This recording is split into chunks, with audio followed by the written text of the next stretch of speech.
할렐루야. 반갑습니다. 우리 함께 말씀 읽고 시작하도록 하겠습니다. 하박국 3장 2절 말씀입니다. 읽겠습니다. 시작.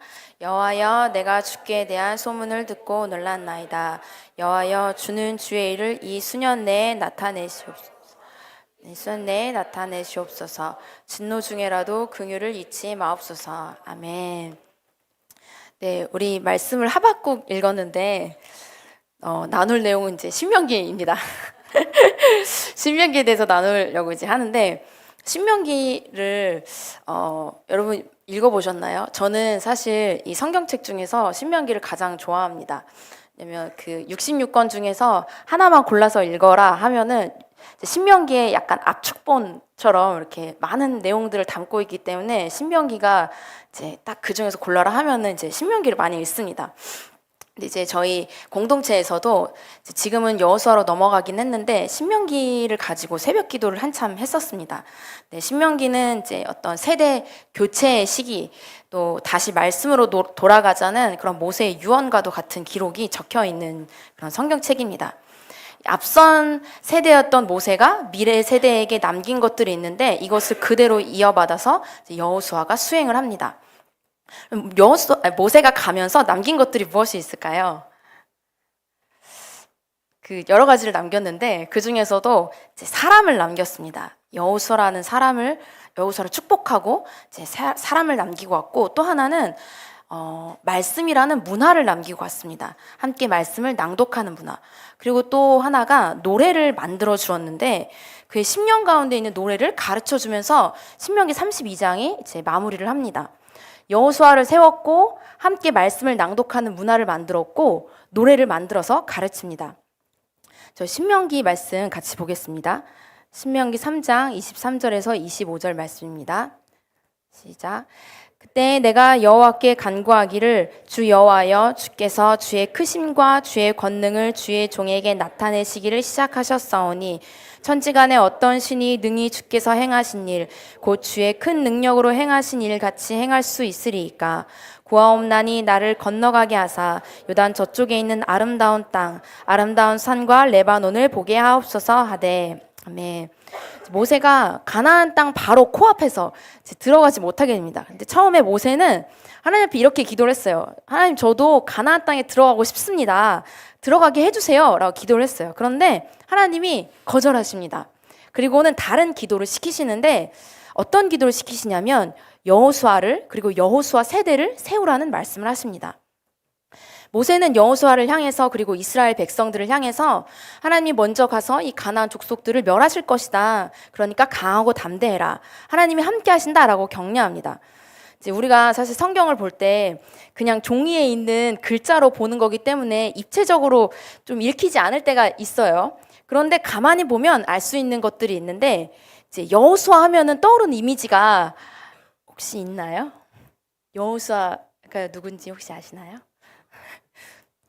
뭔가 들어본 것 같기도 하죠. 여호수아 하면 떠오르는 이미지가 뭔가 백전백승, 그리고 막 해를 멈추게 했던 진짜 엄청난 장수, 이런 느낌이 있잖아요. 그런데 그런 여호수아가 아주 많이 들었던 말이 뭔지 아십니까?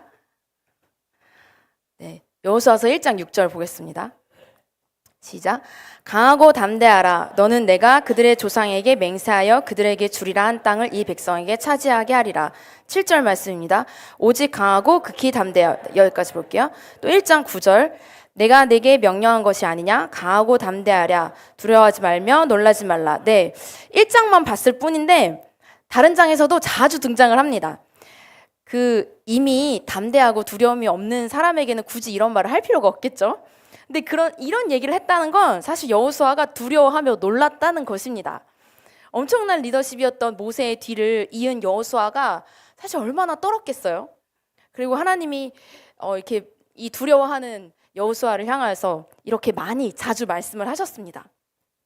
가나안 땅을 보면 감히 우리가 정복할 수 없는 것처럼 보이는데 여호수아와 그 세대의 마음을 하나님이 말씀으로 계속 일으키시는 것입니다. 이 가데스 바네아에서의 사건을 봐도 믿음의 말이 얼마나 중요한지 알 수 있습니다. 우리의 싸움은 혈과 육이 아니라 어떤 일을 시작할 때 말로 시작을 합니다. 모세는 사실 그 어떤 전쟁을 할 수 있는 힘이 있는 장수는 아니었지만 성경적인 말, 그리고 하나님의 말씀을 말함으로써 여호수아를 세운 사람이었습니다. 그래서 우리가 남겨야 될 것이 무엇이냐? 저희는 사람을 남겨야 합니다. 근데 어떻게 남기냐면 말로 사람을 세우는 것입니다. 어떻게 말로 사람을 세울 수 있을까요? 우리의 언어를 또 입술을 그 말을 하게 만드는 온갖 부정적인 생각들을 버릴 수 있는 방법은 신명기 30장 14절 말씀 보겠습니다. 시작. 오직 그 말씀이 내게 매우 가까워서 내 입에 있으며 내 마음에 있은즉 내가 이를 행할 수 있느니라. 아멘. 입에 있으면 마음에 있다라고 이야기를 합니다. 누가복음 6장 45절 보겠습니다. 시작. 선한 사람은 마음에 쌓은 선에서 선을 내고 악한 자는 그 쌓은 악에서 악을 내나니 이는 마음에 가득한 것을 입으로 말함이니라. 아멘. 예수님은 사람이 마음에 가득한 것을 입으로 말한다라고 말씀하셨습니다. 그리고 입으로 말할 뿐만 아니라 그렇게 행하게 되어 있다고 말씀하십니다. 하나님의 방법은 우리의 마음과 생각을 하나님의 말씀으로 가득 채워서 늘 그 말씀이 떠나지 않게 하고 행하게 하는 것입니다. 그래서 계속해서 기억하고 행하라고 하시는 것입니다. 어떻게 하냐면 반복학습을 통해서, 가르치고 강론하는 것을 통해서 내 마음, 내 생각은 무엇으로 가득 차 있는지, 또 무엇으로 항상 채워져 있어야 할까요? 네, 말씀으로 채워져야겠죠? 기록된 말씀인 율법으로, 그리고 또한 말씀이 육신으로 우리 가운데 오신 예수님으로 채우는 것입니다. 예수님으로 채우고 예수님으로 행하는 것, 그게 우리의 삶이죠. 예수님이 우리 안에 계시면 할 수 있습니다. 말씀대로 살 수 있습니다. 우리는 이렇게 말씀으로 여호수아와 같은 사람을 세우는 일을 계속해야 합니다. 결국 마지막 때 하나님이 찾으시는 리더는 어떤 사람일까요? 하나님은 목자와 같은 영성을 가진 사람을 찾고 계십니다. 예레미야 20장 7절에서 9절 말씀 보겠습니다. 함께 읽겠습니다. 여호와여, 주께서 나를 권유하심으로 내가 그 권유를 받았사오며 주께서 나보다 강하사 이기셨으므로 내가 조롱거리가 되니 사람마다 종일토록 나를 조롱하나이다. 내가 말할 때마다 외치며 파멸과 멸망을 선포함으로 여호와의 말씀으로 말미암아 내가 종일토록 치욕과 모욕거리가 됨이니이다. 내가 다시는 여호와를 선포하지 아니하며 그의 이름으로 말하지 아니하리라 하면 나의 마음이 불붙는 것 같아서 골수에 사무치니 답답하여 견딜 수 없나이다. 아멘. 예레미야 선지자는 유다가 멸망하던 때의 그 마지막 선지자였습니다. 하나님의 심판을 받는 그들을 향해서 하나님의 예언의 말씀을 선포하지만 참 지독하게 듣지 않습니다. 항상 그래서 이제 예레미야의 이제 사파 같은 걸 보면은 항상 울고 있는 모습이 있고, 그 이게 하도 울어서 눈주위가 막 이렇게 붉고 눈물의 선지자다라고 불릴 정도로 많이 울었습니다. 하나님을 떠나서 심판의 길로 가는 자신의 나라를 보면서 얼마나 슬펐으면 예레미야 다음 장이 이제 예레미야 애가잖아요. 슬픈 노래를 지어서 부를 만큼 그렇게 이제 슬퍼했습니다. 그런데 그렇게 고통스럽고 다 그만두고 싶었는데 하나님께서 예레미야를 이기셨습니다. 우리는 예레미야나 호세아, 그리고 성경의 수많은 선지자들처럼, 그리고 예수님처럼 한 영혼을 놓고 씨름하면서 섬기고 때로는 속이 찢겨져 나가는 것 같은 그런 고통이 있기도 하고 아무 변화도 아무 열매도 없는 것처럼 보이는 그 순간에도 한 영혼을 향하신 하나님 아버지의 마음으로 섬기면서 나아갑니다. 사실 생명을 잉태한다는 건 저 아직 결혼을 안 해서 잘 모르겠지만 굉장히 이제 소문들을 들어보면 힘들다고 하더라고요. 막 남편의 머리를 막 이렇게 잡으면서 괴로워하는 그런 이야기들을 듣는데, 생명을 잉태하는 게 굉장히 그냥 얘기만 들어도 쉽지 않을 거라는 생각이 들잖아요. 하물며 우리가 영혼의 생명을 잉태하는 일은 대충 할 수가 없습니다. 그리고 반드시 해산의 고통이 따르게 되어 있습니다. 그런데 해산한 후에는 어머니들 그런 얘기들을 하세요. 그 막 죽을 것 같았는데 막상 딱 태어나면 너무 기쁜 나머지 언제 아팠냐는 듯이 막 기억도 못 한다고 하시더라고요. 이게 바로 생명의 신비이죠. 저도 결혼은 안 했지만 영혼들을 섬길 때 그렇게 느낄 때가 많이 있습니다. 진짜 속이 막 골마서 썩어 문드러지는 것 같은데 얘가 이제 막 가끔씩 이렇게 보여주는 그런 뭔가 변화된 모습이 있으면 또 흐뭇해지고 막 그런 게 있어요. 싹 잊어버리고. 이게 생명의 신비죠. 우리 모두는 생명을 낳는 이런 사람들이 되어야 합니다. 그리고 두 번째로 모세가 남긴 것은 바로 문화입니다. 신명기 31장 9절에서 13절 말씀 보겠습니다. 시작. 또 모세가 이 율법을 써서 여호와의 언약궤를 매는 레위 자손 제사장들과 이스라엘 모든 장로에게 주고 모세가 그들에게 명령하여 이르기를 매 7년 끝에 곧 면전년의 초막절에 온 이스라엘이 내 하나님 여호와 앞 그가 택하신 그곳에 모일 때에 이 율법을 낭독하여 온 이스라엘에게 듣게 할지니 곧 백성의 남녀와 어린이와 내 성읍 안에 거류하는 타국인을 모으고 그들에게 듣고 배우고 내 하나님 여호와를 경외하며 이 율법의 모든 말씀을 지켜 행하게 하고 또 너희가 요단을 건너가서 차지할 땅에 거주할 동안에 이 말씀을 알지 못하는 그들의 자녀에게 듣고 내 하나님 여호와 경외하기를 배우게 할지니라. 아멘. 신명기 31장에는 이 안식년의 초막절에 사람을 모으고 낭독시키는 장면이 나옵니다. 거기에서 뭘 하냐면 하나님의 말씀을 읽습니다. 이거를 7년에 한 번씩 합니다. 말씀을 내 입술로 선포하는 것입니다. 이게 굉장히 영적인 파워가 있습니다. 사람을 모으고 낭독시키는 것. 그러니까 낭독자가 나와서 이제 순서대로 돌아가면서 읽는 것이죠. 율법학자 에스라도 종교개혁을 하면서 했던 게 바로 이런 말씀의 부흥 운동이었습니다. 모세는 하나님의 모든 말씀을 지켜 행하는 것이 생명이라고 말했고 여호수아가 들었던 말도 말씀을 내 입에서 떠나지 말게 하고 그 가운데 기록된 대로 다 지켜 행하라 라는 것이었습니다. 남겨진 문화대로 또 말씀대로 순종한 세대는 부흥을 경험하게 됩니다. 모세가 남겼던 또 하나는 노래인데 신명기 32장 7절 말씀 보겠습니다. 시작. 옛날을 기억하라. 역대 연대를 생각하라. 내 아버지에게 물으라. 그가 내게 설명할 것이요 내 어른들에게 말하라. 그들이 내게 말하리로다. 아멘. 옛날이라는 거는 출애굽해서 이스라엘 민족이 형성되던 그 시기를 이야기합니다. 또 이스라엘의 역사가 과연 누구로 말미암아 유지되어 왔는지에 대해서 언급을 하는 것이죠. 이스라엘 백성들이 바로의 통치 아래에서 노예로 노역에 시달리면서 살아갈 때 그들을 구원하신 분이 누구신지, 그들을 광야에서 먹이시고 가나안 땅까지 인도하신 분이 누구신지, 그리고 가나안 땅의 모든 대적들을 물리치고 그 땅을 기업으로 주신 분이 누구신지 깨달으라는 것입니다. 그리고 역대는 이 세대와 세대, 거듭된 세대를 이야기를 하는 것입니다. 이스라엘의 역사가 어떻게 이어져 왔는지를 생각하라고 촉구하는 것입니다. 이스라엘의 미래에 대해 하나님께서는 아비의 세대가 자녀의 세대에게 하나님의 말씀을 부지런히 가르치고 들려주라는 것이었지만 이스라엘 백성들의 과거를 돌아볼 때 그 세대들이 살아온 시간에는 말씀의 공백과 불순종이 있었습니다. 하나님께서는 이스라엘 백성들에게 바로 그런 잘못된 문제를 깨닫고 출애굽의 순간부터 한순간도 단절시키지 않고 보호하고 인도해 주심으로 지금까지 이어져 온 자기 나라의 역사에 대해서 생각해 보라 라고 하신 것입니다. 출애굽 이후에 이스라엘 선조의 역사를 통해 하나님께서 그들과 함께 하신다는 사실이 얼마나 큰 가치를 갖는 것인지 제대로 알라는 것입니다. 신명기 32장 9절 말씀입니다. 시작. 여호와의 분깃은 자기 백성이라. 야곱은 그가 택하신 기업이로다. 아멘.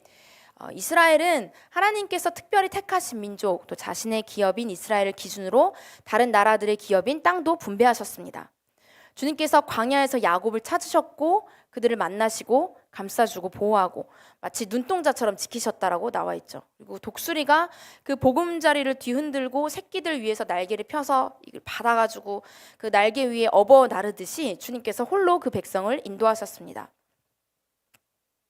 그런데 이스라엘은 이제 어떻게 했을까요? 잘했으면 참 좋았을 텐데 이스라엘은 이제 불순종했습니다. 신명기 32장 15절 말씀입니다. 시작. 그런데 여수룬이 기름짐에 발로 찼도다.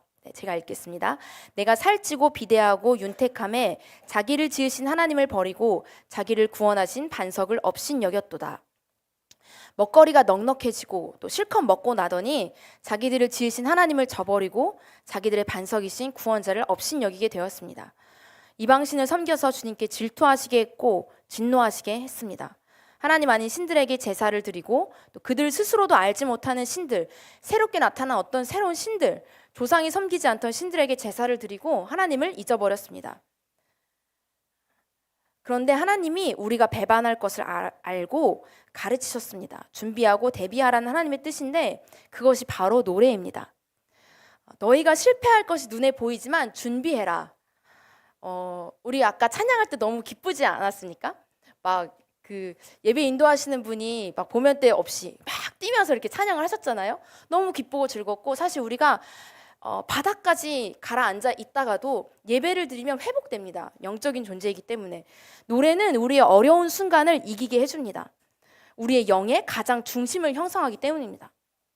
뭐 이게 노래를 잘하고 못하고를 떠나서 우리는 노래를 해야 합니다. 여기서 노래라는 게 이게 단순히 막 노래하는 걸 말하는 건 아니라는 거 알고 계시죠? 우리가 부르는 노래, 우리가 읽는 말씀, 우리의 선포, 그리고 때로는 그저 주님의 이름을 부르기만 하는 것, 또 때로는 주님의 이름을 부를 힘조차 없을 때도 있죠. 그냥 가만히 주님 앞에 나와서 아무 말도 없이 앉아 있는 그 순간에도 우리의 상한 마음, 그 예배를 받으시는 주님이십니다. 우리는 예배 드릴 때 살아납니다. 하나님은 이스라엘 백성들이 배반할 것을 아시고 노래를 가르치셨습니다. 사사기에서도 볼 수 있는 이 세상의 사이클이 있잖아요. 막 하나님이 풍요롭게 하시고, 그럼 또 배신하고, 우상 숭배하고, 또 회개하고, 또 배신하고, 이런 게 계속 되는데 우리 삶에도 그런 것들이 있죠. 그렇지만 모든 게 무너졌을 때 노래가 남아있으면 이 노래는 모든 것을 역전시킬 수 있는 힘이 있습니다. 가장 타락한 순간에 이 노래가 불려지면 우린 다시 회복할 수 있습니다. 그래서 이 세 가지가 있으면 그 공동체는 살 수 있습니다. 사람과 또 말씀의 문화, 그리고 노래, 예배죠. 언젠가 우리는 하나님 앞에 설 날이 올 텐데 이 땅에서 살면서 우리가 해야 할 일, 그리고 남겨야 할 것은 바로 사람이고, 그리고 문화이고, 또 노래입니다. 팜스쿨을 들으신 분들은 아시겠지만 한국교회사를 보면 우리에게 이제 부흥의 역사가 있었잖아요. 1907년이면 평양 대부흥 운동이 있었죠. 전에 전국적으로 이제 사경회 운동이 널리 퍼졌었습니다. 이 사경회가 부흥 운동을 위한 영적 각성의 토양을 제공해 줬었는데, 이제 1903년 원산 부흥 운동도 일종의 이제 사경회였던 이 기도회에서 발행이 되었습니다. 그래서 1907년 평양 대부흥 역시 그해 1월에 열린 평안남도 사경회를 통해서 항상 이런 일들이 일어납니다. 그리고 오늘날 한국교회의 특징을 결정짓는 요소 중에 이제 여러 가지가 있지만 그거 있잖아요. 새벽기도, 통성기도, 한국교회밖에 없습니다. 그래서 코리안 스타일 프레이 하자 이러면 막 통성기도 하고, 이렇게 벌떼기도, 이것도 없는 나라들도 많더라고요.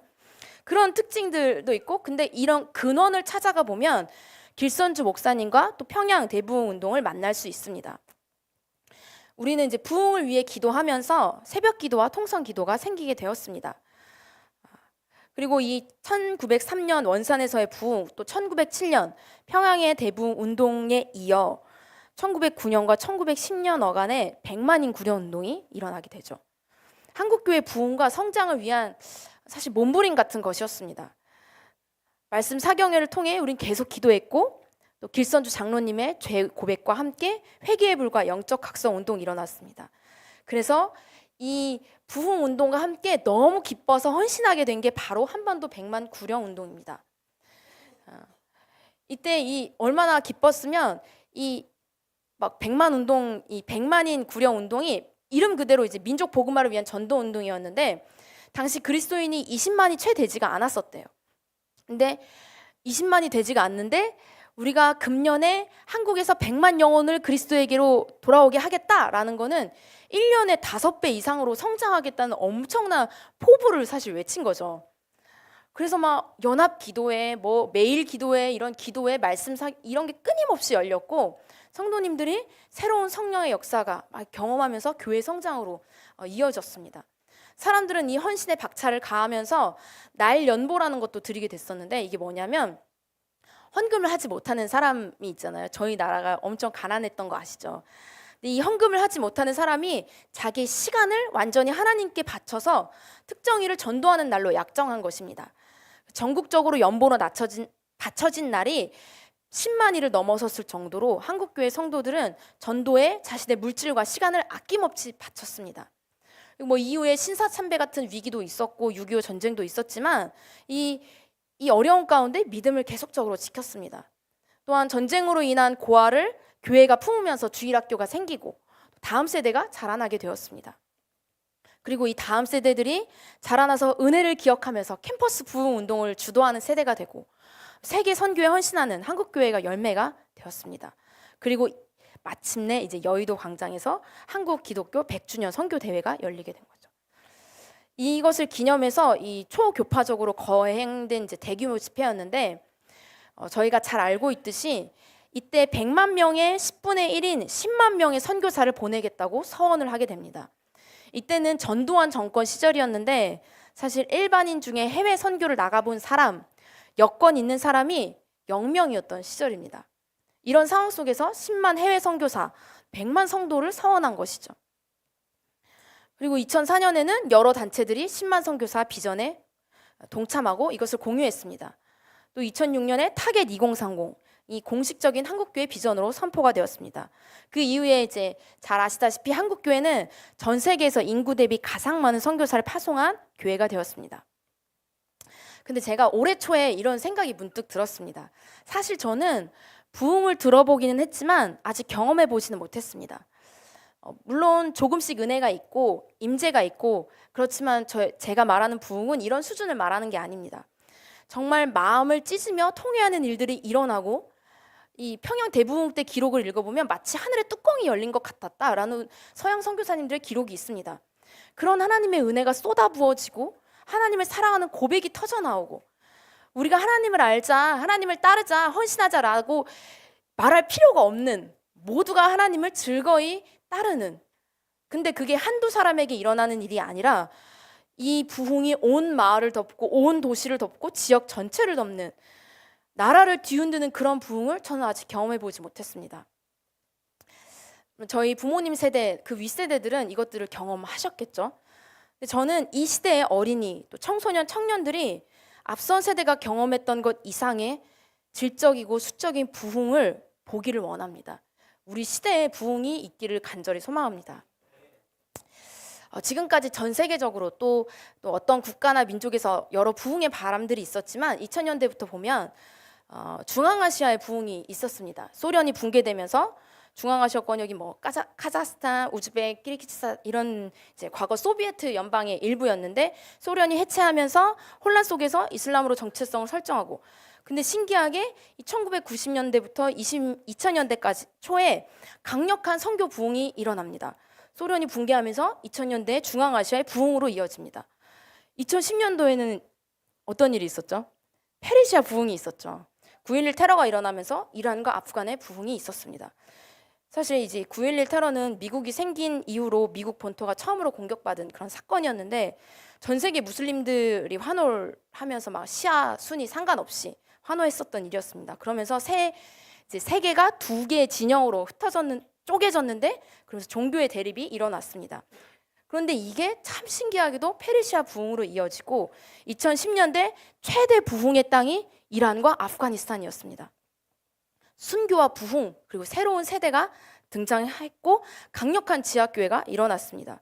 그래서 복음주의 기독교 인구 증가율이 1위가 이란 19.6%, 2위가 아프가니스탄 16.7%였습니다. 그 이후에 일어난 부흥은 또 아랍의 부흥이 있죠. 아랍의 봄이 이제 있으면서 티니지 청년이 분신 자살을 하면서 시작된 아랍의 봄이, 이걸 통해서 이제 계속적으로 혁명이 일어났는데 수많은 내전과 이슬람 극단주의로 인해서 이제 고통을 받는 것에 대한 이제 계속적인 혁명이 일어났죠. 근데 이 아랍의 봄을 통해 난민 사태가 일어났고 정말 신기한 건 이 중동 난민의 부흥이 있었습니다. 그리고 지금 아시아 교회의 부흥이 있습니다. 인도 교회가 부흥했다는 소식이 있었습니다. 10년 만에 20명이었는데 20만 명으로 성장하는 교회가 있었습니다. 그리고 부흥과 함께 선교 운동이 같이 일어났습니다. 그리고 순교자의 영성으로 파키스탄 교회가 일어나고 있습니다. 테러로 자기 형제들을 잃어버리니까 위축되는 게 아니라 오히려 거리로 나가서 전도하는 파키스탄 그리스도인들이 있습니다. 그리고 저희가 그곳에 가서 또 선교 훈련을 시켜주기도 했어요. 파키스탄과 아프가니스탄 교회는 계속해서 앞으로 전진해 나가고 있습니다. 누군가의 도움 없이도 스스로 자립해서 이제는 저희의 동역자로 당당하게 섰습니다. 그리고 파키스탄만이 아니라 다른 곳들의 소식을 들어보면 강력해 보이던 이슬람이 무너지고 있고 교회가 능력으로 일어서고 있는 소식들을 듣게 됩니다. 태국에 작년에 이제 올해 초에 이제 태국에서 아시아 미래세대 선교 캠프라는 것을 했습니다. 거기 참석을 했는데 그 캠프에서 막 여러 강의와 간증들을 들으면서 파키스탄과 아프가니스탄만이 아니라 온 아시아 교회가 이제 도움을 받는 교회가 아니라 도움을 주는 교회로 또 우리의 동역자로 서게 되었다라는 이야기를 듣게 되었습니다. 그리고 이 아시아 미래세대 선교 캠프를 통해서 아시아 교회가 파루시아 동역자로 서고 또 선교 부흥이 일어나기를 소망했는데 그 걸음이 시작된 게 여러분 기억하실지 모르겠는데 하노이 팜스쿨이 있었죠. 아시아 미래세대 선교 캠프에 참석했던 이 청년들이 자신의 재정을 헌신하면서 하나님 나라 역사에 동참하게 되었습니다. 파키스탄에 이어서 베트남에서도 또 이들의 요청으로 하노이 팜스쿨을 열게 되었습니다. 3박 4일 동안 19명이 참석했었는데 그 중에 10명이 수료하고 5명이 이수했습니다. 굉장히 높은 이수율이죠. 저희 지금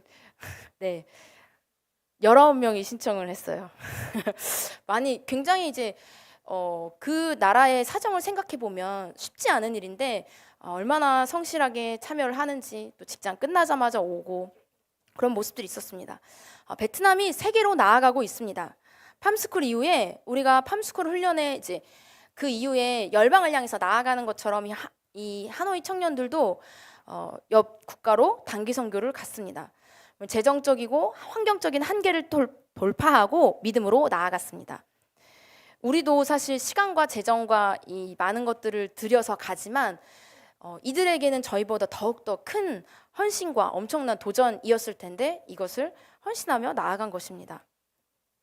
베트남의 청년들은 이제 우리와 어깨를 나란히 하고 함께 가며 모든 민족과 열방 그리고 예루살렘까지 나아가서 유대인을 섬기고 또 주님 다시 오실 길을 예비할 우리의 동역자들입니다. 아시아 교회가 일어나서 예루살렘으로 나아가고 있습니다. 마태복음 24장 32절 말씀 보겠습니다. 같이 읽겠습니다. 무화과 나무의 비유를 배우라. 그 가지가 연하여지고 잎사귀를 내면 여름이 가까운 줄을 아나니. 아멘. 스가랴서 8장 23절 말씀 보겠습니다. 시작. 만군의 여호와가 이와 같이 말하노라. 그날에는 말이 다른 이방 백성 10명이 유다 사람 하나의 옷자락을 잡을 것이라. 곧 잡고 말하기를 하나님이 너희와 함께 하심을 들었나니 우리가 너희와 함께 가려 하노라 하리라 하시니라. 아멘. 네. 아시아 교회가 일어나고 있고 예루살렘을 향해 나아가고 있습니다. 파키스탄에서도 그렇고 베트남에서도 그렇고 아무나 강요하거나 강조하지 않았는데 마치 약속이라도 했다는 듯이 이스라엘을 품는 이 훈련생들을 보면서 진짜 이스라엘이 돌아올 때가 되었구나. 이미 돌아오고 있는 소식들을 또 듣고 있습니다. 마치 방언이 다른 이방 사람 10명이 유다 사람 1명의 옷자락을 잡으면서 함께 하나님을 섬기겠다고 얘기하는 그 스가랴 말씀처럼 그 일들이 이루어지고 있습니다. 이스라엘이 왜 중요한지는 제 예전 메시지를 들어보시면 알 수 있습니다. 네. 그래서 이렇게 일어나고 있는데 선교 운동이 폭발적으로 일어날 때 하나님이 하시는 일들이 있습니다. 하나님이 하나님의 일들을 하실 때 그냥 하는 게 아니라 길을 만드시고 하나님의 사람들에게 알리시고 동참하게 하시고 함께 역사를 만들어 가십니다. 그 중에 하나가 이제 언어를 통일시키시는 것이 있고 또 도로를 깐다든지 이런 교통수단을 통해서 항해, 항공, 이런 철도 이런 것들을 통해서 길을 복음이 땅끝까지 전해질 수 있도록 길을 만드시고 또 이제 제가 한참 선교지에 있었을 때는 한류 열풍이 그렇게 많이 불었습니다. 지금도 아마 식진 않았을 텐데 한류 열풍 말고도 또 하나님이 우리에게 주신 길이 있는데 그것은 바로 북한 교회입니다. 여러분 혹시 파루시아 국제도시학교라는 것에 대해서 들어보셨죠? 네. 파루시아 국제도시학교는 3가지 질문으로부터 모든 교육을 시작하고 리더를 세워가는 프로젝트형 학교인데 세계교회가 어디로 가는지 또 이 도시의 미래는 어떻게 할 것인지 하나님이 우리 세대에 무엇을 원하시는지를 이제 고민하는 학교입니다. 지금까지 여러 주제들을 가지고 열방을 두루 다니면서 학기가 진행됐었는데 이번 학기의 주제가 통일한국의 미래라는 것을 듣게 되었습니다. 그러면서 저도 이제 통일한국 그리고 북한에 대해서 관심을 가지게 되었습니다. 사실 그전에도 관심이 있긴 했지만 잘 몰라서 그냥 이렇게 통일이 언젠간 되겠지 이렇게 생각을 했었습니다. 그런데 어느 순간부터인지 언제부턴가 계속 이제 기도하시는 분들을 통해서 들려오는 소식이 여기저기서 이제 통일이 멀지 않았다라는 이야기들을 듣게 되었습니다. 물론 하나님만이 때를 아시겠죠. 하지만 분명한 건 그때가 이르기 전에 미리 준비해야 한다는 것입니다. 북한을 생각할 때 생각하지 않을 수 없는 게 바로 북한 교회인데, 만약에 제가 이스라엘에 가서 복음을 전한다면 어떨까요? 물론 유대인들이 많이 돌아오고 있습니다. 그리고 영적인 기류가 바뀌었지만, 그러나 그럼에도 여전히 이제 이스라엘이 가지고 있는 특유의 그 선민 사상, 이방인을 곱게 보지 않는 그런 유대인들이 있습니다. 그런데 그런 유대인들도 동질감을 느끼면서 마음의 위로를 얻고 귀 기울여서 이야기를 듣는 게 바로 북한 교회 성도들의 이야기입니다. 북한의 지하교회는 말할 수 없는 고난과 핍박 가운데 믿음을 지키면서 살고 있습니다. 북한 홀로코스트 박물관이라는 이제 말이 있을 정도로 많은 고통을 당했습니다. 랍비를 찾아온 예수라는 책에 보면 이제 한국 사람에게 이제 선의를 베푼 유대인의 이야기가 나옵니다. 한국 사람이 이제 구석에서 이제 막 사진을 보면서 울고 있었는데 랍비가 지나가다 그걸 보게 된 거죠. 그래서 이제 대체 무슨 사진을 보냐 이렇게 딱 봤더니 유대인들이 유럽에서 핍박당하던 모습과 비슷한 그런 사진을 보게 된 거예요. 그게 뭐냐, 북한 성도들이 이제 고통당하는 그런 사진이었습니다. 그래서 그걸 보면서 이제 이분이 우리 같은 편, 약간 이렇게 된 거죠. 그래서 이 동질감을 막 느끼면서 긍휼함이 막 부어지면서 이 사람의 이야기를 듣게 되고 북한 성도들의 이야기를 듣게 되었습니다. 그래서 아무 이유 없이 이 나라의 독립을 도와주게 됩니다. 우리나라의 독립운동을 유대인 랍비가 도와준다는 내용이 이 책에 있더라고요. 탈북자의 간증을 듣고 유대인의 마음이 열린다? 저는 한 번도 생각해 보지 못했던 부분인데 이 책에서 이런 거 보면서 하나님이 하시는 일은 정말 놀랍구나라는 걸 알게 되었습니다. 북한 성도들 또한 유대인이 돌아오는 회복의 통로로 쓰일 수 있다는 것입니다. 이번 2025년 아시아 미래세대 선교 캠프가 내년 1월 9일부터 11일까지 방콕에서 진행될 예정입니다. 네, 지난번에도 은혜 가운데 많은 민족들이 참여했었지만 이번에는 특별히 서로 다른 많은 국가에서 신청할 것을 기대하며 소망하고 있습니다. 그런데 정말 신기하게도 하나님이 많은 사람들을 보내주고 계십니다. 지금까지 15명의 외국인이 신청을 했는데 그 중에서 14명이 말레이시아인이고 1명은 인도 사람입니다. 그리고 아직 신청을 하지 않았지만 베트남과 태국, 그리고 파키스탄, 인도네시아, 네팔, 방글라데시, 필리핀 이런 나라들에서 계속적인 관심과 문의가 들어오고 있습니다. 할렐루야. 하나님께서 선교하는 아시아 교회를 일으켜 하나님 나라의 완성을 향해 주님 다시 오심을 예비하는 길로 나아가는 길에 사용하고 계십니다. 이 일에 함께 동참하실 분들은 아시아 미래세대 선교 캠프 신청해 주시기 바랍니다. 네, 하나님께서 정말 역사하고 계십니다. 우리 하박국 3장 2절 말씀 다시 한번 보겠습니다. 같이 읽겠습니다. 여호와여, 내가 주께 대한 소문을 듣고 놀랐나이다. 여호와여, 주는 주의 일을 이 수년 내에 나타내시옵소서. 진노 중에라도 긍휼을 잊지 마옵소서. 아멘.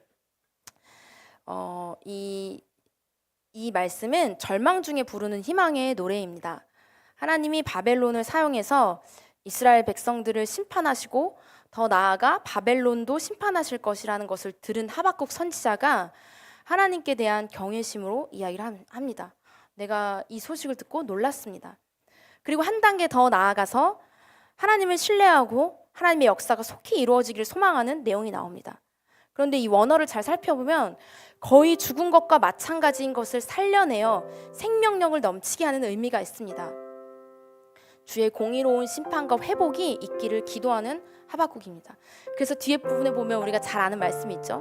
무화과 나무가 마르고 꽃이 시들어도 하나님으로 인하여서 기뻐한다라고 고백하는 고백이 있습니다. 2024년은 제가 이제 아직 나이가 어려서 이렇게 말하기 좀 민망하긴 하지만 참 많은 일들이 있었던 것 같습니다.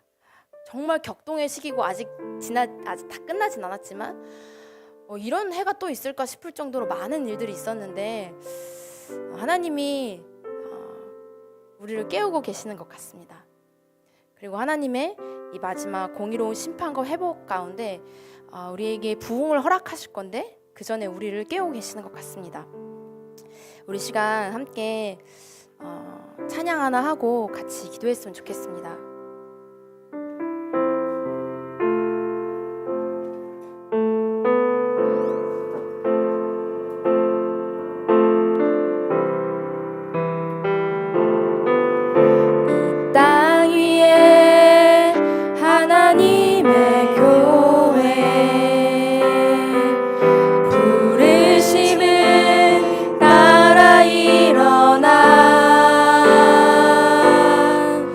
거칠은 광야 외치는 소리로 거듭거듭 피어나리.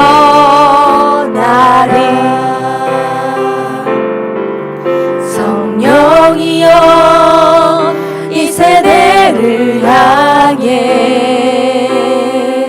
주의 진리를 선포케 하소서.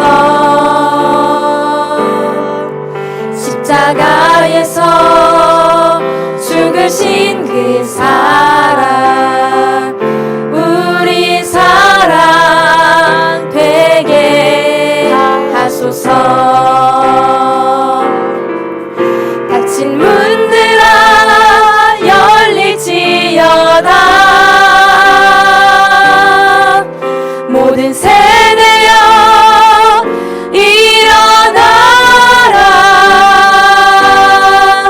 주 예수께 무릎 꿇고 경배 드리세. 죽음이 이기신 평화의 왕 성령이여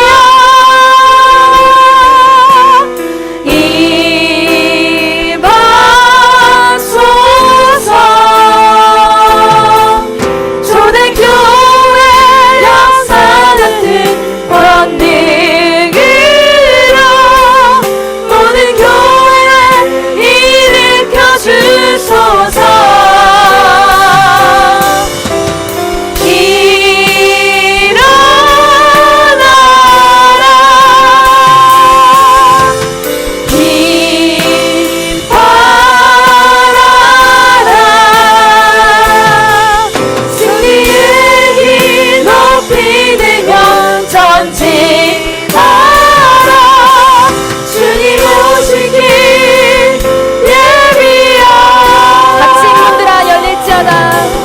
닫힌 문들아 열릴지어다. 모든 세계여 일어나라. 주 예수께 무릎 꿇고 경배 드리세. 죽음이 이기신 평화의 왕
기도할 때 주님 앞에 좀 은혜를 구하며 기도했으면 좋겠습니다.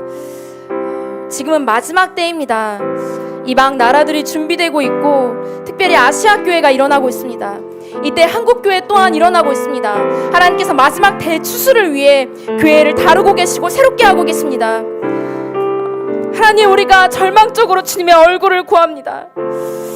하나님, 우리에게 주의 얼굴빛을 비추어 주시고 우리에게 은혜를 부어 주시옵소서.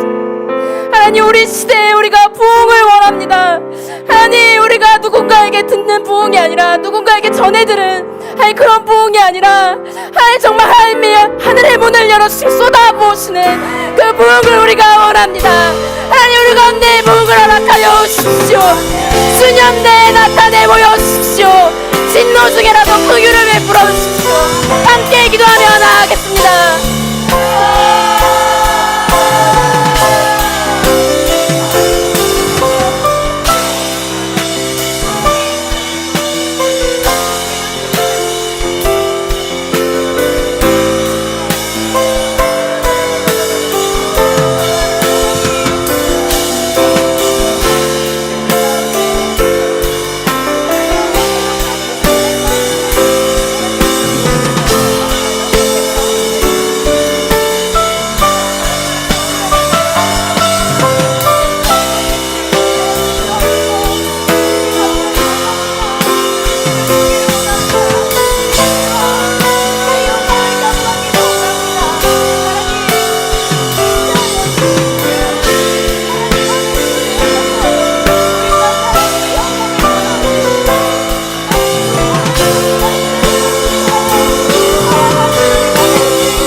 다시 한번 주님 앞에 간구하며 기도합시다. 주님, 우리가 많은 부흥의 일들을 들었고 또 그 부흥이 있었다는 것을 알지만, 하나님, 우리가 우리의 삶 가운데 정말로 그 부흥이 다시 한번 우리의 삶 가운데 경험되어지기를 원합니다. 하나님, 우리의 삶 가운데 부흥의 역사를 이루어 주시옵소서. 주님, 우리의 삶이 주님의 말씀으로 충만하여지기를 원합니다. 하나님의 말씀으로 우리 인생이 채워지기를 원합니다. 강하고 담대하게 일어나게 하여 주십시오. 주의 복음을 증거하며 주의 말씀을 증거하며 주님의 다시 오심을 예비하는 거룩한 부흥의 불길이 우리의 삶 가운데 타오르게 하여 주시옵소서. 주님, 우리 학교 가운데 시작되기를 원합니다. 우리의 캠퍼스 가운데 시작되기를 원합니다. 우리의 직장과 우리의 가정과 우리의 교회 가운데 거룩한 부흥을 주시옵소서. 말씀으로 채워주시옵소서. 성령의 불로 채워주시옵소서. 성령의 불로 채워주시옵소서. 강하고 담대하게 다시 한번 일어나 주님의 다시 오실 길을 예비하는 거룩한 한국교회로 일어나게 하여 주시옵소서. 함께 주여만 외치고 기도하시겠습니다. 주여,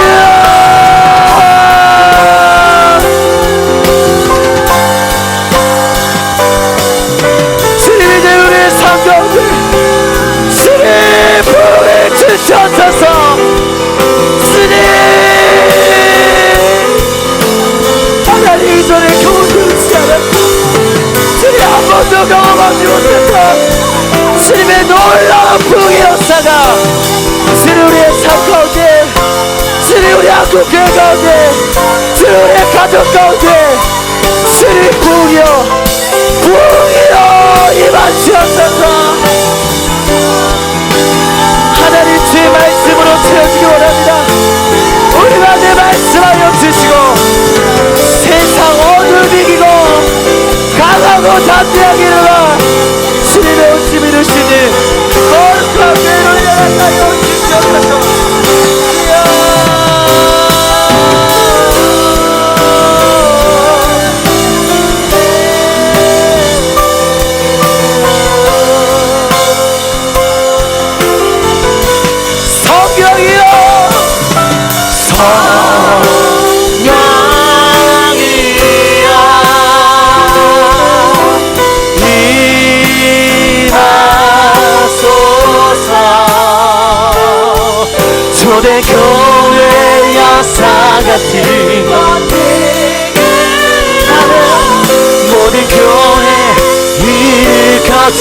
주옵소서.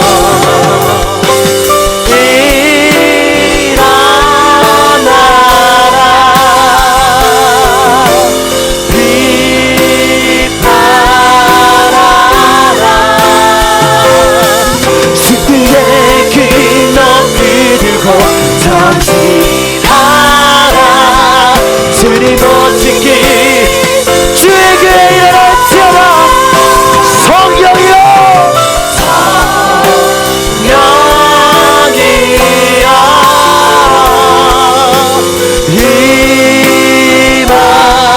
임하소서.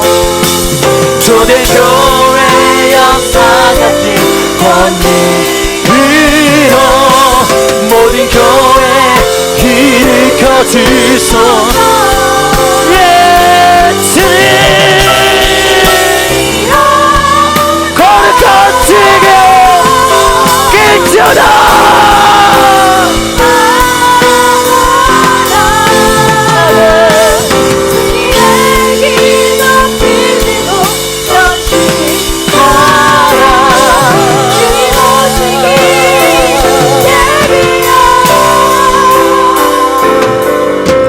우리 시간 마지막으로 한 번 더 기도할 때 우리 세계교회 주님 앞에 올려드리기 원합니다.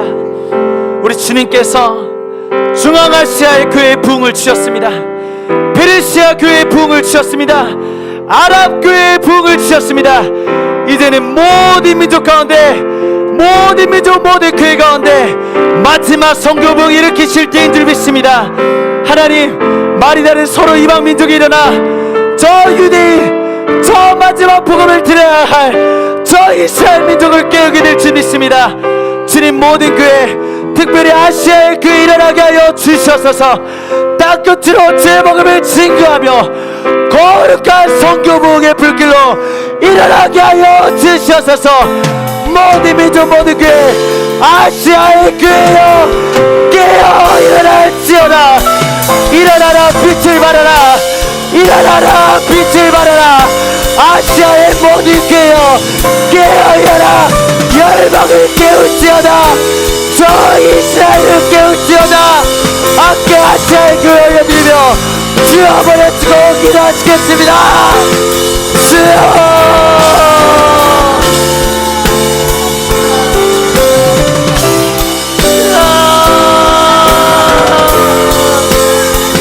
아시아의 모든 교회 깨어나시오라. 모든 민족 세계교회 가운데 거룩한 소금을 주셔서 주님 마지막 시대입니다. 주님의 오실 날이 얼마 남지 않은데 주님 모든 세계교회를 들어 사용하셔서 주님의 역사를 완성하여 주시옵소서. 사랑하리라는 주님 세계교회가 지구에 감당하게 하여 주시옵소서.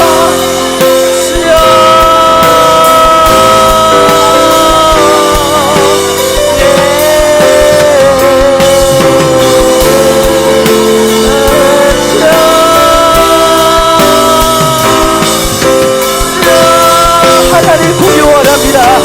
하나님 보기 원합니다.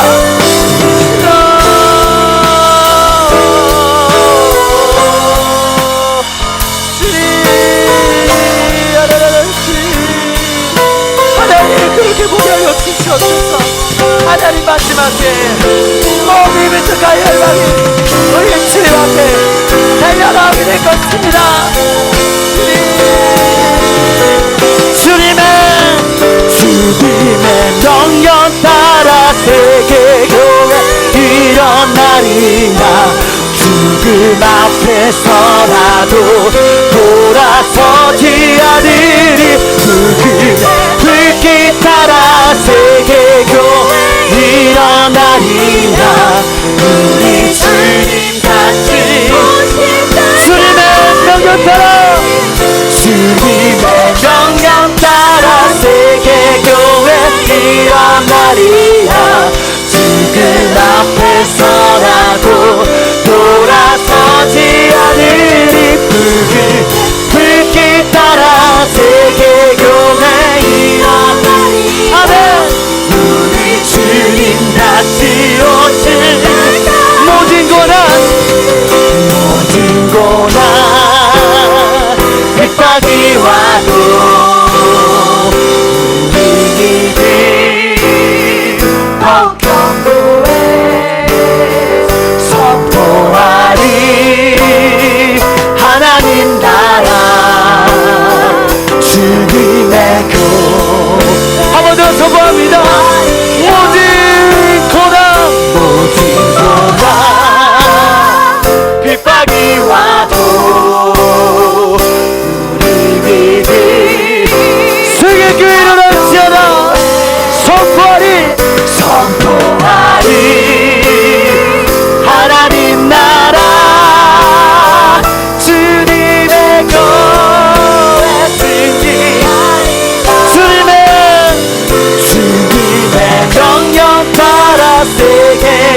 아시아의 모든 교회여 깨어일어나 주님의 명령 따라 세계교회 일어나리라. 죽은 앞에서라도 돌아서지 않으리. 불길 따라 세계교회 우리 주님 다시 우리 주님 다시 오시. 우리 주님 다시 오시. 우리 주님 다시 오시. 우리 주님 다시 오실 때까지.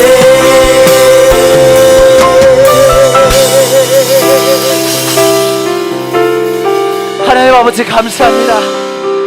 주님 마지막 시대 주님의 교회를 깨어 일으켜 세워주시니 감사합니다. 모든 민족 모든 교회를 향하여 깨어 일어나라 말씀하여 주시니 감사합니다. 하나님 마지막 선교부흥으로 모든 민족 모든 교회에 깨어 일어나게 하여 주시옵소서. 말이 서로 다른 이방 민족의 교회가 일어나 모든 민족을 깨우며 저 이스라엘 민족까지 깨우며 주님의 다시 오시기를 예비하게 하여 주시옵소서. 주님 진노 중이라도 그 길을 베푸시며 수년 내에 그를 보게 하여 주시옵소서. 새 일을 쉬고 모든 민족 가운데 거룩한 부흥이 계실 주님을 찬양합니다. 주님의 교회를 통하여 주님의 역사를 완성하여 주시옵소서. 감사드리며 영광 중에 다시 오실 왕 우리 주 예수 그리스도 이름으로 함께 기도드립니다. 아멘.